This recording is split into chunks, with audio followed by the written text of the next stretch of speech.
when you have other countries opening up,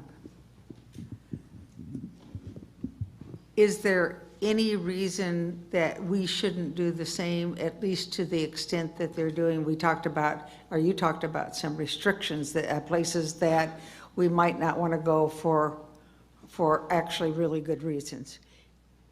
Is there any reason that we shouldn't open up as much as some of the other countries have done?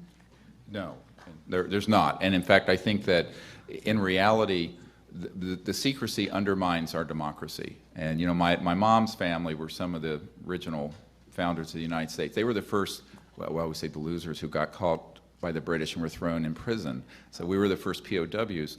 And my family, and many of us, and my uncle who worked at Northrop Grumman, are appalled at the illegality of the secrecy and the ruthlessness with which it's been enforced. And those of us who've gone through that buzzsaw, and I've gone through a fair amount of it, it is not pretty.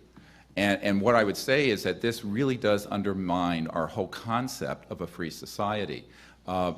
It also undermines the credibility of government. This was one of my key points that I made to Mr. Rockefeller and to the Clinton administration, is that when you have almost 60% of the public believing this is real and some part of the government's hiding it, it makes a laughingstock when the Air Force is trotted out to say everything's a weather balloon.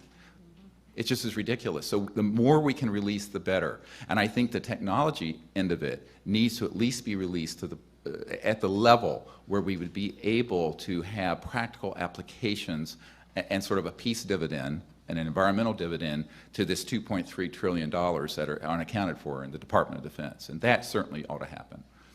Certainly. Thank you.